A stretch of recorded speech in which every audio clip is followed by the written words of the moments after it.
দেখো তোমাদের আমি প্রতিদিন দুটো করে ভিডিও দিই মোটামুটি। একটা হচ্ছে ক্লাস 11-এর ভিডিও, একটা 12-এর ভিডিও।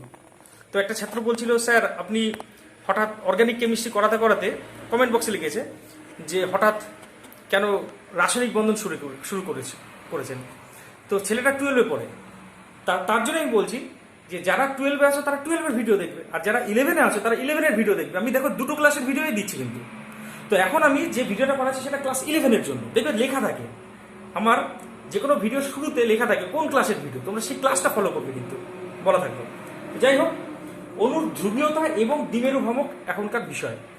তাহলে আমি আগে জানবো ধ্রুবীয় এবং অধ্রুবীয় অণু কাকে বলে, বা তার থেকেও আগে জানবো ধ্রুবীয় সমযোজী বন্ধন কি আর অধ্রুবীয় সমযোজী বন্ধন কি। তাহলে প্রথম হেডিং করলাম অধ্রুবীয় সমযোজী বন্ধন। সমযোজী বন্ধন ইংরেজিতে বলে নন পোলার কোভ্যালেন্ট বন্ড। মনে করো দুটি একই মৌলের পরমাণুর মধ্যে একটা সমযোজী বন্ধন আছে, তাহলে এই বন্ধন সৃষ্টিকারী যে দুটো ইলেকট্রন, সেই দুটো ইলেকট্রন একদম মাঝামাঝি অবস্থান করবে, কারণ দুজনারই তড়িৎ ঋণাত্মকতা সমান। তাই এ ধরনের সমযোজী বন্ধনের কোনো প্রান্তে প্লাস এবং কোনো প্রান্তে মাইনাস কেন্দ্রের সৃষ্টি হবে না। এই ধরনের সমযোজী বন্ধনকে বলবো অধ্রুবীয় সমযোজী বন্ধন। কেমন? এবার চলে আসছি ধ্রুবীয় সমযোজী বন্ধনটা কি। ধ্রুবীয় সমযোজী বন্ধন, এখন মনে করো এই সমযোজী বন্ধনটি তৈরি হলো দুটি ভিন্ন প্রকারের মৌলের পরমাণুর মধ্যে। এক্ষেত্রে দুটি পরমাণুর মধ্যে অবশ্যই তড়িৎ ঋণাত্মকতার পার্থক্য আছে। তাই বন্ধন সৃষ্টিকারী ইলেকট্রন জোর যে বেশি তড়িৎ ঋণাত্মক সেই দিকে সরে যাবে। এই বন্ধন যে দুটো ইলেকট্রন দিয়ে তৈরি, সেই দুটো ইলেকট্রন দেখে একটু সিএল এর দিকে সরে গেল।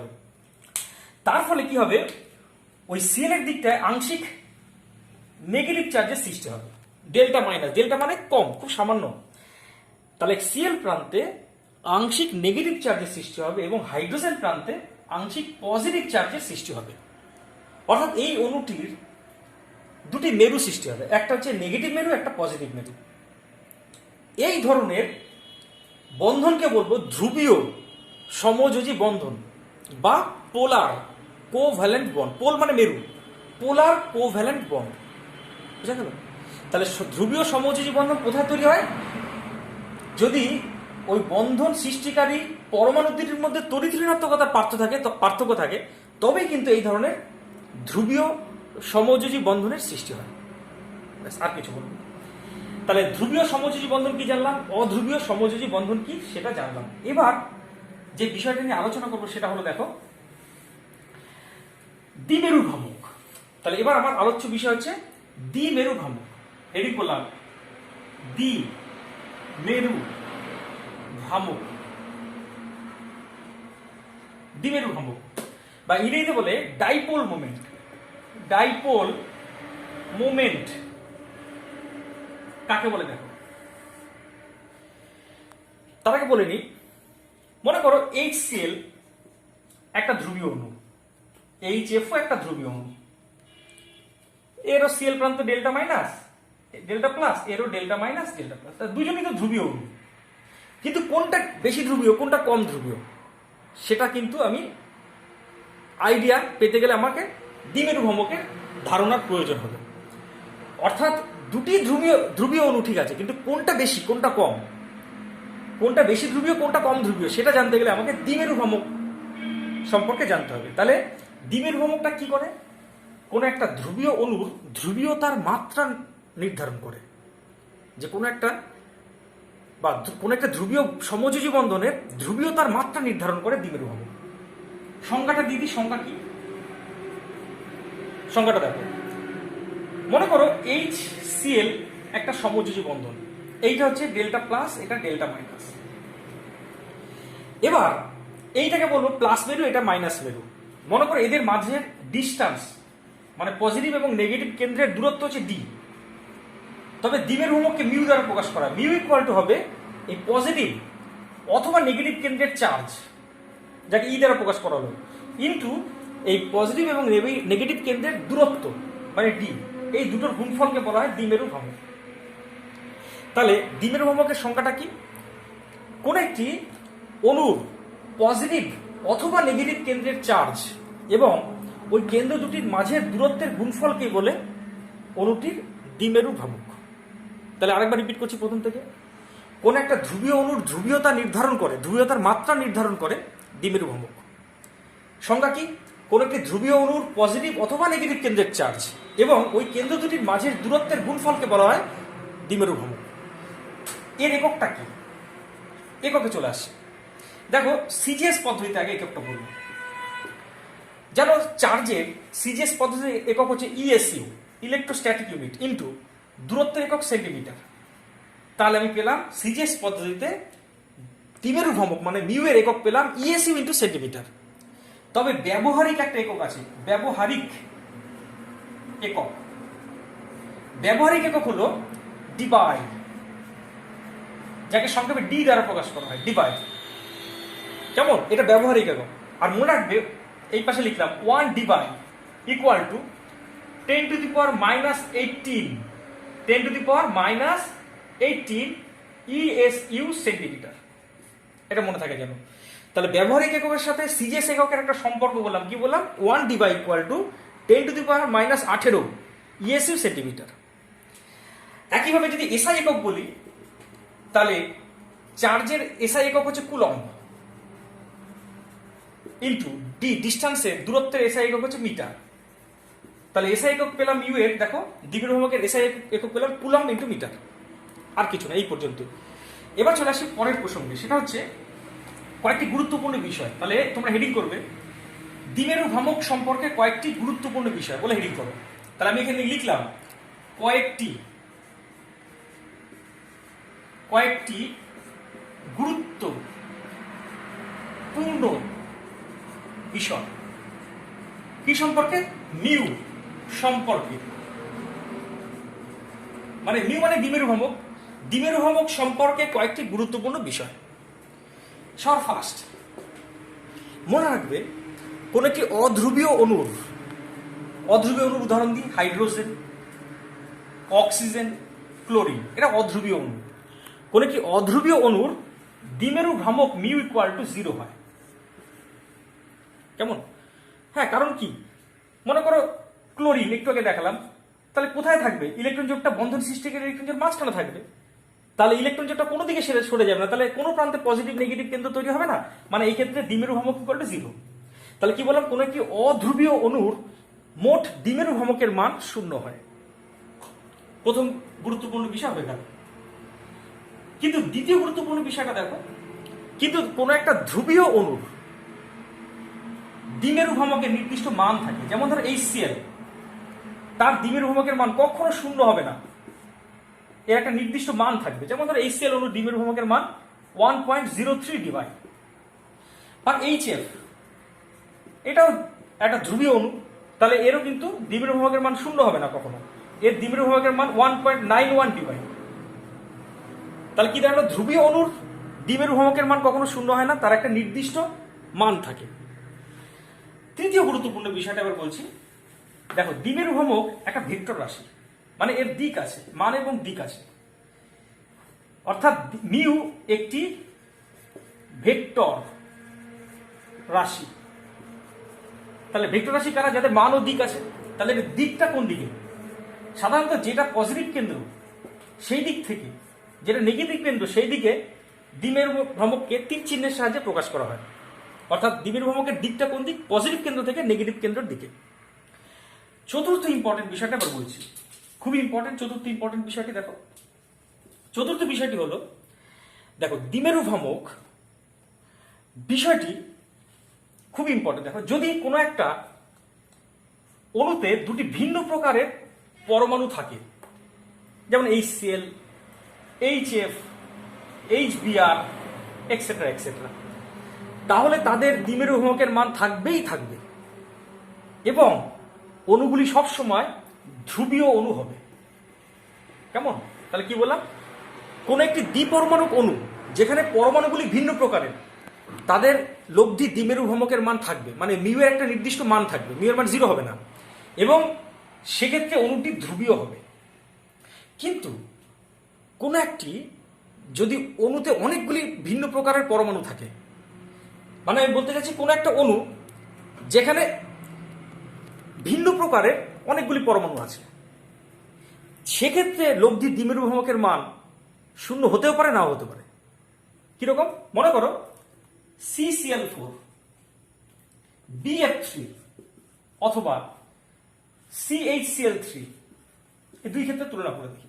দেখো এরা হচ্ছে বহু পরমাণু অণু, মানে অনেকগুলি পরমাণু আছে একটা অণুতে, এবং সেক্ষেত্রে লব্ধি দ্বিমেরু ভ্রামকের মান কি হবে সেটা নির্ভর করবে এদের জিওমেট্রি বা জ্যামিতিক আকারের উপরে। এবং এখানে একটা কথা মনে রাখবে, এদের লব্ধি দ্বিমেরু ভ্রামক হিসাব করতে গেলে তোমাকে দেখতে হবে এখানে অনেকগুলি বন্ধন আছে, ওই প্রতিটি বন্ধনের দ্বিমেরু ভ্রামকের লব্ধি হবে অনুটি লব্ধি দ্বিমেরু ভ্রামক। যেমন এখানে দেখো কয় প্রকার বন্ধন আছে, CH আছে, আবার 3টে CCl বন্ধন আছে। এই 4 রকমের বন্ধনের মোট দ্বিমেরু ভ্রামকের লব্ধির মান হবে অনুটির মোট লব্ধি দ্বিমেরু ভ্রামক।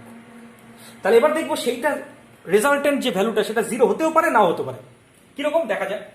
মনে করো আমি CCl4 দিয়ে আর CHCl3 এর সাথে তুলনা করছি। যেমন ধরো CCl4 এর গঠনাকৃতি যদি দেখো, দেখবে তোমরা চতুস্তলকীয়, কেমন? এবং সেখানে এইখানে কার্বন থাকে, একদিকে একটা Cl থাকে, আর একদিকে একটা Cl, আর একদিকে একটা Cl, এই একটা Cl, মানে এর গঠনাকৃতি হচ্ছে চতুস্তলকীয়। তাহলে এটা পেন দিয়ে যদি দেখাই তাহলে সুবিধা হবে বুঝতে।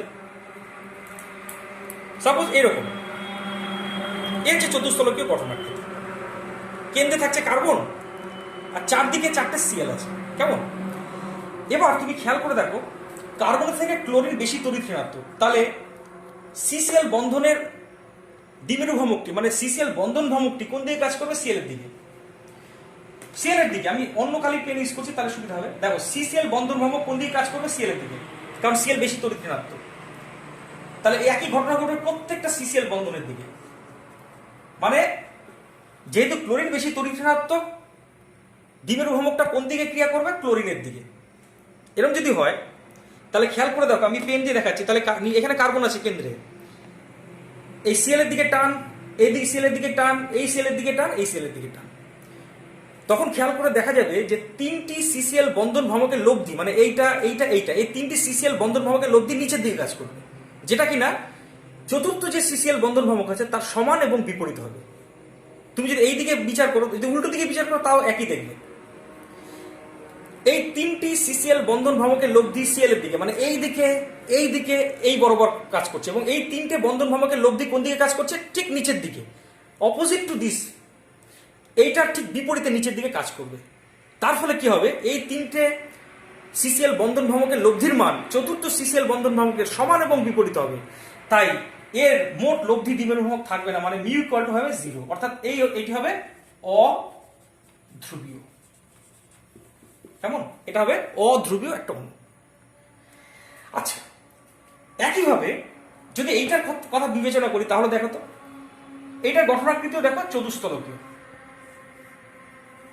CCl Cl Cl, আর এখানে কি আছে দেখো H, CHCl3, ঠিক আছে? এবার দেখো CCl বন্ধন কোন দিকে কাজ করছে? Cl এর দিকে, Cl এর দিকে, Cl এর দিকে। যেহেতু Cl বেশি তড়িৎ ঋণাত্মক, কিন্তু এবার দেখো হাইড্রোজেন এবং ক্লোরিনের মধ্যে কে বেশি তড়িৎ ঋণাত্মক? খেয়াল করো, দেখো হাইড্রোজেনের থেকে কিন্তু হাইড্রোজেন এবং কার্বনের মধ্যে এবার দেখবো কে বেশি তড়িৎ ঋণাত্মক।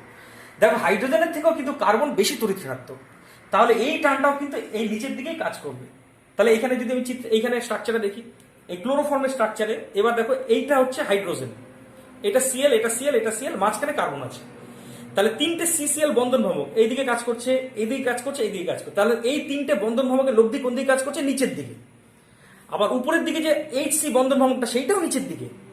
তার ফলে কিন্তু এর লব্ধি দ্বিমেরু ভ্রামকের মান আছে, এবং কোন দিকে? সেটা নিচের দিকে। তাহলে এর লব্ধি দ্বিমেরু ভ্রামকের মান নট ইকুয়াল টু 0, মানে এর একটা নির্দিষ্ট লব্ধি দ্বিমেরু ভ্রামক আছে। তাই এটা হবে ধ্রুবীয়, আর এটা হবে অধ্রুবীয়। কেমন? তাহলে আমি বলতে পারি যে বহু পরমাণুক কোন একটি অণুর লব্ধি দ্বিমেরু ভ্রামকের মান কি হবে তা তার জ্যামিতিক গঠনাকৃতির উপর নির্ভর করে, এবং সেক্ষেত্রে লব্ধি দ্বিমেরু ভ্রামকের মান যদি 0 হয় তাহলে অণুটি অধ্রুবীয় হবে, আর সেক্ষেত্রে লব্ধি দ্বিমেরু ভ্রামকের মান যদি থাকে তাহলে অণুটি হবে ধ্রুবীয়। এবার এটা হয়ে গেলে পরে তোমাকে গুরুত্বপূর্ণ বিষয়গুলি হয়ে গেল। নেক্সট এবার যেটা আছে সেটা হচ্ছে প্রয়োগ, দ্বিমেরু ভ্রামকের প্রয়োগ। তাহলে হেডিং করলাম দ্বিমেরু ভ্রামকের প্রয়োগ, application of dipole moment. First যেটা আছে সেটা হচ্ছে কোন একটি বন্ধনের আয়নীয় চরিত্রের শতাংশ নির্ধারণে। তাহলে হেডিং করলাম বন্ধনের আয়নীয় চরিত্রের শতাংশ নির্ধারণ,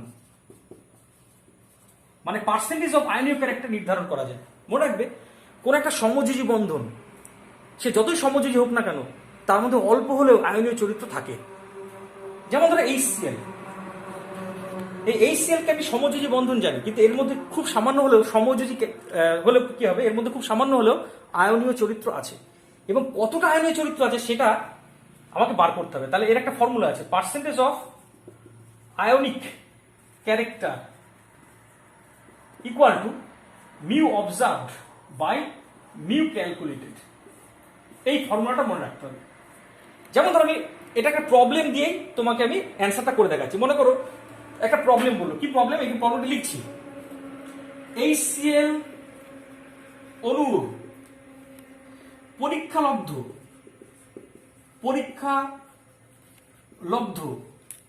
দ্বিমেরু ভ্রামকের মান 1.03 ডিবাই। কেমন?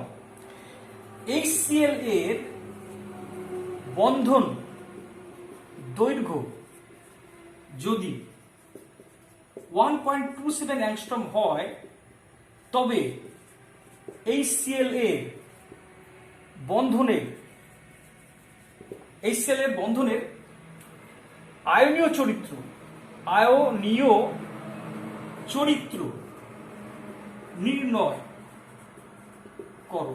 আমি অঙ্কটা লিখলাম, তোমরা এই অঙ্কটা করবে। কি আমি ফর্মুলা ওইটা দেখো, HCl অণুর পরীক্ষালব্ধ দ্বিমেরু ভ্রামকের মান 1.03 ডিবাই, মানে এখানে mu observe by mu calculated. Mu observe দেওয়া আছে, মিউ অবজার্ভটা বলা আছে কত, HCl অণুর 1.03 ডিবাই। এবার বলেছে HCl এর বন্ধন দৈর্ঘ্য 1.27 অ্যাংস্ট্রম হলে তবে HCl এর বন্ধনের আয়নীয় চরিত্রের শতাংশ নির্ধারণ করো। তাহলে percentage of ionic character equal to mu observe by mu calculated into 100 কিন্তু, হ্যাঁ, ইনটু 100। তাহলে এই ফর্মুলাটা মাথায় রাখবে। তাহলে মিউ অবজার্ভ বলে দিয়েছে, মানে পরীক্ষালব্ধ দ্বিমেরু ভ্রামকের মান বলে দিয়েছে 1.03 ডিবাই। আমাকে শুধু মিউ ক্যালকুলেটেড মানে HCl এর বন্ধনের মানে ক্যালকুলেটেড মানে গণনার দ্বারা প্রাপ্ত দ্বিমেরু ভ্রামকের মান কত সেটা হিসাব করতে পারলেই কিন্তু আমার উত্তরটা পেয়ে যাবে। তাহলে আমি এবার এখানে করছি। দেখো HCl এর বন্ধন দৈর্ঘ্য দেওয়া আছে কত, 1.27 অ্যাংস্ট্রম সমান সমান CGS এর মানটা বার করি 1.27 into 10 to the power -8 centimetre. কারণ তুমি জানো 1 angstrom equal to 10 to the power -8 centimetre. এখন তুমি জানো মিউ ক্যালকুলেটেড মানে দ্বিমেরু ভ্রামকের ফর্মুলা অনুযায়ী mu calculated equal two E into D। কেমন? একটু আগে বলেছিলাম দ্বিমেরু ভ্রামকের মান হয় পজিটিভ অথবা নেগেটিভ কেন্দ্রের চার্জ। এটা হচ্ছে পজিটিভ কেন্দ্র, এটা নেগেটিভ কেন্দ্র। পজিটিভ অথবা নেগেটিভ কেন্দ্রের চার্জ ইনটু তাদের মধ্যে ডিস্টেন্সটা পেয়ে গেছি। যে কোনো একটা কেন্দ্রের চার্জ ধরে নেবো, একটা ইলেকট্রনের যে আধান সেটা, একটা ইলেকট্রনের আধান হচ্ছে 4.8 into 10 to the power -10 ESU into distance দেখো 1.27 into 10 to the power -8 centimetre. তাহলে এখানে লিখছি, তাহলে মিউ ক্যালকুলেটেড ইকুয়াল টু পেলাম, দেখো এই দুটো গুণ করবো, কোনটা গুণ করছি দেখো 4.8 ইন্টু 1.27 ইন্টু দেখো 10 টু দি -10 আর 10 টু দি -8 গুণ করলে হচ্ছে 10 টু দি পাওয়ার -18 একক কি দাঁড়াচ্ছে ESU সেন্টিমিটার। দেখো এই 10 টু দি -18 ESU সেন্টিমিটার মানেই ডিবাই 1 ডিবাই। তাহলে এটাকে লিখতে পারি, উপরে লিখলাম, জায়গা নেই তো উপরে লিখছি, হ্যাঁ। তাহলে দেখো এটাকে লিখতে পারি মিউ ক্যালকুলেটেড ইকুয়াল টু পেলাম 4.8 into 1.27 into 10 to the power -18 ESU centimetre. এইটা মানেই 1 ডিবাই। অতএব মিউ ক্যালকুলেটেড ইকুয়াল টু এটা গুণ করলে পরে তুমি গুণ করে দেবে ওই 6 পয়েন্ট সামথিং। এটা আমি মোটামুটি ধরো এটা একটা রাফ ভ্যালু তোমরা গুণ করে দেবে, এটা 6.03 এরকম আসবে। কেমন? আর এইটা মানে কিন্তু 1 ডিবাই। মনে করে দেখো 1.27 sorry 10 to the power minus 18 ESU centimetre equal to 1 debye, একটু আগে বলেছিলাম, তাহলে এই জায়গায় ডি বসালাম, ডি 1 ডি বাই। তাহলে এবার দেখো তো মিউ ক্যালকুলেটেড ইকুয়ালটা এত ডিভাইড পেলাম, তাহলে পার্সেন্টেজ অফ আয়নিক ক্যারেক্টার এই ফর্মুলায় বসাবো, percentage of ionic character equal to mu অবজার্ভের জায়গায় বলা আছে 1.03 ডি, আর নিচে মিউ ক্যালকুলেটেড বার করলাম 6.03 ডি বাই ইন্টু 100। এটা করলে পরে দেখবে মোটামুটি ওই 16.5 এর কাছাকাছি আসবে, দেখবে অ্যারাউন্ড, এটা গুণ করে দেখবে 16.5%, এত পার্সেন্ট আয়নিক ক্যারেক্টার। তাহলে কি করলাম বুঝতে পারলে? তোমাকে percentage of ionic character equal to mu observe by mu calculated. Mu observe দেওয়া আছে 1.03 ডি বাই, মিউ ক্যালকুলেটেড কি করে বার করলাম, HCl বন্ধন যেটা আছে তার দূরত্ব আগে দেখলাম, যেহেতু বন্ড ডিসটেন্স 1.27 অ্যাংস্ট্রম বলেছে, তাহলে সিজিএস এ নিয়ে নিলাম 1.27 into 10 to the minus 8 centimetre. এখন মিউ ক্যালকুলেটেড ইকুয়াল টু জানো ই ইন্টু টি, ই মানে একটা ইলেকট্রনের আধান, সেটা হচ্ছে 4.8 into 10 to the minus 10 AC into distance মানটা বসিয়ে দিলাম। তাহলে এইটা হিসাব করে পেলাম mu calculated equal two 4.8 into 1.27, এইটা মানে তো 1 ডি বাই, তাহলে এটা হিসেব পেলাম mu calculated equal to 6.03 debye. তাহলে percentage of ionic character equal to mu observe মানে আগে বলেছি 1.03, আর মিউ ক্যালকুলেট তো বার করলাম ইন্টু 100, যেটা পেলাম সেটা হচ্ছে পার্সেন্টেজ অফ আয়নিক ক্যারেক্টার। তাহলে এই হচ্ছে তোমার দ্বিমেরু ভ্রামক এর একটি প্রয়োগ, অর্থাৎ দ্বিমেরু ভ্রামকের সাহায্যে আমি একটা বন্ধনের আয়নীয় চরিত্রের শতাংশ নির্ধারণ করতে পারি। আচ্ছা, দ্বিমেরু ভ্রামকের দ্বিতীয় প্রয়োগটি হলো অণুর গঠনাকৃতি নির্ধারণে দ্বিমেরু ভ্রামকের প্রয়োগ করা যায়। যেমন ধরো CO2 তে দুটি ভিন্ন পরমাণু আছে, মানে আলাদা আলাদা পরমাণু আছে, তথাপি এর লব্ধি দ্বিমেরু ভ্রামক ইকুয়াল টু 0। এটা কি করে সম্ভব? অক্সিজেন তো কার্বনের থেকে বেশি তড়িৎ-ঋণাত্মক, তাহলে তো এর তো দ্বিমেরু ভ্রামকের মান থাকার কথা, তাহলে কি করে এর দ্বিমেরু ভ্রামকের মান 0 হচ্ছে? তাহলে এইটা বোঝাচ্ছে অবশ্যই যে সিও বন্ধনটা যেদিকে আছে অপর সিও বন্ধন ঠিক তার বিপরীতে এবং একই সরলরেখা অবস্থান করছে, যাতে একটি বন্ধন ভ্রামককে অপর একটি বন্ধন ভ্রামক প্রশমিত করে দিচ্ছে। তার জন্যই তো এর মোট লব্ধি দ্বিমেরু ভ্রামকের মান তখন হয়ে যায় 0। অর্থাৎ এরকম ক্ষেত্রে যেহেতু দ্বিমেরু ভ্রামকের মান 0, তাহলে অবশ্যই CO2 গঠনাকৃতি হবে সরল রৈখিক। আবার বলে দিলাম, মনে করো জল H2O, জলের লব্ধি দ্বিমেরু ভ্রামকের মান 1.85 ডি বাই। এখান থেকে বোঝা যাচ্ছে অবশ্যই H2O অণুর গঠন কখনোই সরলরৈখিক হবে না, অবশ্যই তার গঠনাকৃতি এরকম কৌণিক হবে, তবেই তো এর লব্ধি দ্বিমেরু ভ্রামকের মান থাকবে, এবং সেটা কোন দিকে তুমি ভালোই বুঝতে পারছো, অক্সিজেনের দিকে। তার মানে এরকম ক্ষেত্রে যদি দ্বিমেরু ভ্রামকের মান থাকে তাহলে তার গঠনাকৃতি হবে কৌণিক, আর দ্বিমেরু ভ্রামকের মান এই সমস্ত ক্ষেত্রে যদি না থাকে, মানে 0 হয়, তাহলে তার গঠনাকৃতি হবে সরলরৈখিক। আচ্ছা, এবার চলে আসি তৃতীয় প্রয়োগটিতে। সেই তৃতীয় প্রয়োগটি হচ্ছে গলনাঙ্ক এবং স্ফুটনাঙ্ক নির্ধারণ।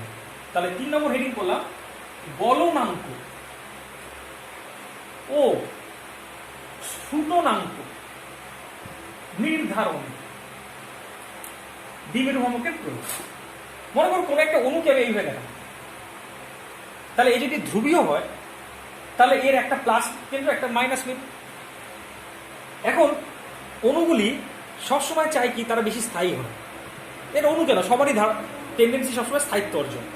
তাহলে স্থায়িত্ব অর্জনের জন্য আরেকটা অণু পাশাপাশি সজ্জিত হবে, তবে তাদের মেরুগুলি বিপরীতে থাকবে। কেমন? তাহলে এরকম যদি বিপরীত মেরুগুলি পরস্পর পাশাপাশি সজ্জিত হয়, তখন তাদের মধ্যে আকর্ষণ বলটা বেশি হয়, তখন তাদের পরস্পর থেকে পৃথক করার জন্য বেশি পরিমাণ তাপ প্রয়োগ করতে হবে। অর্থাৎ এদের গলাতে গেলে বা এদের ফুটাতে গেলে পরে, স্ফুটনাঙ্কে পৌঁছতে গেলে পরে অনেক বেশি তাপ প্রয়োগ করতে হবে। অর্থাৎ যাদের দ্বিমেরু ভ্রামকের মান আছে এবং বেশি, তাদের গলনাঙ্ক স্ফুটনাঙ্কও বেশি হয়। যেমন ধরো আমি দুটো উদাহরণ দিচ্ছি, যেমন ধরো অ্যালকিল হ্যালাইড, তুমি জানো এইটা হচ্ছে ডেল্টা, এটা একটা উদাহরণ দিই, মিথাইল ক্লোরাইড। মনে করো মিথাইল ক্লোরাইড, ক্লোরিন তো বেশি তড়িৎ-ঋণাত্মক, তাহলে এই প্রান্ত ডেল্টা মাইনাস, কার্বন প্রান্তটা ডেল্টা প্লাস। এর সাথে যদি হাইড্রোজেন বা ক্লোরিনের যদি তুলনা করি, এরা তো অধ্রুবীয়, তাহলে এদের গলনাঙ্ক স্ফুটনাঙ্ক অনেক কম হবে। এর গলনাঙ্ক স্ফুটনাঙ্ক কি হবে? বেশি হবে। কারণ কি? এর দ্বিমেরু ভ্রামকের মান আছে, দ্বিমেরু ভ্রামকের মান থাকার কারণে এদের গলনাঙ্ক স্ফুটনাঙ্ক এই রকম অধ্রুবীয় অণুর থেকে বেশি হবে। কেমন? তার মানে সোজা কথায় যাদের দ্বিমেরু ভ্রামকের মান আছে এবং দ্বিমেরু ভ্রামকের মান যত বেশি হবে তাদের গড়াঙ্ক স্ফুটনাঙ্ক বেশি হবে। এবার চলে আসি চতুর্থ প্রয়োগ, নাম্বার 4, জিওমেট্রিক্যাল আইসোমার নির্ধারণে, মানে জ্যামিতিক সমাবয়বতা নির্ধারণে। তোমরা জৈব যৌগে জ্যামিতিক সমবায়তা দেখবে সিস এবং ট্রান্স আইসোমার। তার আগে একটু আইডিয়াটা দিতে হবে এটা বোঝাতে গেলে। মনে করো ডবল বন্ড, তার একই দিকে যদি একই প্রকারের মনে করো, আচ্ছা এখানে সিএল দিই তাহলে আরো ভালো বুঝতে হবে, দুটো সিএল মনে করো, এইচ, দেখো একই প্রকারের গ্রুপগুলি বা পরমাণুগুলি একই দিকে আছে, তাহলে এইটা বলে সিস যৌগ। আর যদি একই প্রকারের গ্রুপ বা পরমাণুগুলি পরস্পরের বিপরীত দিকে থাকে তখন তাকে বলে ট্রান্স যৌগ। শিখে নাও যেন পরে আর ভুল না হয়। এই দুটো যৌগ দেখো দুজনের সংকেত কিন্তু এক, দুজনের সংকেত খেয়াল করে দেবে CH-Cl ডবল বন্ড CH-Cl, তবে এই সংকেত দিয়ে দুটো যৌগ সম্ভব। এবার কোনটা সিস কোনটা ট্রান্স কি করে জানবো? তাহলে দ্বিমেরু ভ্রামকের সাহায্যের দরকার এখানে। কিরকম? দেখো এখানে ক্লোরিনটা বেশি তড়িৎ-ঋণাত্মক, তাই CCl বন্ধন ভ্রামকটা কোন দিকে? Cl দিকে কাজ করবে। এখানে দেখো Clটা বেশি তড়িৎ-ঋণাত্মক, তাহলে টানটা Cl এর দিকে কাজ করবে। দেখো এই দুটো টান পরস্পরের সমান এবং বিপরীত, তাই পরস্পরকে প্রশমিত করে দেবে, তাই এই লব্ধি দ্বিমেরু ভ্রামকের মান হবে 0। কিন্তু এখানে দেখো এইদিকে যে টান কাজ করছে এইদিকে যে টান কাজ করছে তাদের লব্ধিটা উপর দিকে কাজ করবে, তার মানে এই লব্ধি দ্বিমেরু ভ্রামকের মান আছে, শূন্য নয়, এর নির্দিষ্ট লব্ধি দ্বিমেরু ভ্রামকের মান আছে। তাই এটা হচ্ছে অর্থাৎ মিউ নট ইকুয়াল টু 0, তাহলে এটা হবে ধ্রুবীয় আর এটা হবে অধ্রুবীয়। তাহলে সিস ট্রান্স আইসোমার বা জিওমেট্রিক্যাল আইসোমার কোনটা নির্ধারণ করবো কি করে? আমি যন্ত্রের সাহায্যে মেপে দেখবো, যার দ্বিমেরু ভ্রামকের মান আছে সেটা হচ্ছে সিস, আর যার দ্বিমেরু ভ্রামকের মান নেই বা 0 সেটা হবে ট্রান্স। এইভাবে আমি জিওমেট্রিক্যাল আইসোমার নির্ধারণ করতে পারি। ব্যাস, আজ এই পর্যন্তই। পরের দিন আরও বিভিন্ন ক্ষেত্রে আমি দেখাবো কি করে কোনো একটা অনুর ধ্রুবীয়তা নির্ধারণ করতে হয় নেক্সট ভিডিওতে। ঠিক আছে, আজ এই পর্যন্ত।